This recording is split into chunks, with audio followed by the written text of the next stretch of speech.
राधा और कृष्ण के प्रेम के बारे में कौन नहीं जानता है। कहते हैं कि कृष्ण और राधा का विवाह नहीं हो पाया था, लेकिन दोनों में इतना प्रेम था कि आज भी दोनों का नाम एक साथ लिया जाता है। श्री कृष्ण का राधा के लिए प्रेम और राधा का श्री कृष्ण के लिए समर्पण देखते ही बनता था। शायद इसीलिए अपने आप को सबसे बड़ा भक्त कहने वाले नारद मुनि को राधा से जलन होने लगी थी। यह बात श्री कृष्ण अच्छी तरह से जानते थे। एक दिन राधा के बारे में बात करने के लिए नारद मुनि श्री कृष्ण के पास आए। यह बात श्री कृष्ण को पता चल गई थी।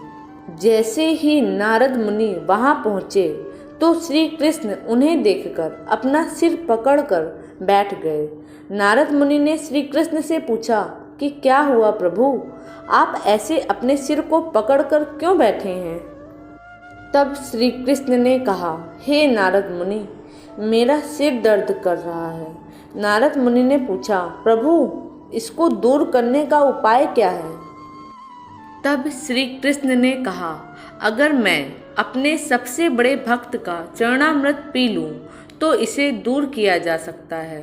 तब नारद मुनि सोचने लगे कि सबसे बड़ा भक्त तो मैं ही हूँ, लेकिन अगर मैं अपना चरणामृत दूंगा तो मुझे नरक जाने जितना पाप लगेगा। मैं प्रभु को अपना चरणामृत नहीं दे सकता। कुछ देर सोचने के बाद उनके मन में राधा का विचार आया और वे सोचने लगे कि लोग राधा को भी तो श्री कृष्ण का सबसे बड़ा भक्त मानते हैं, इसलिए क्यों ना उनके पास जाकर पूछा जाए। ऐसा सोचकर वह राधा के पास गए और उन्हें सारी बात बता दी।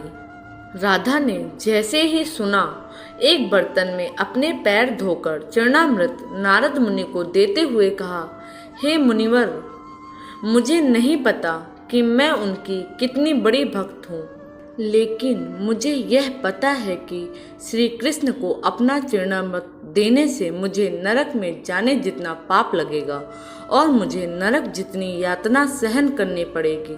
मुनिवर, वह सब मैं सहन कर सकती हूँ, लेकिन अपने स्वामी को पीड़ा में नहीं देख सकते।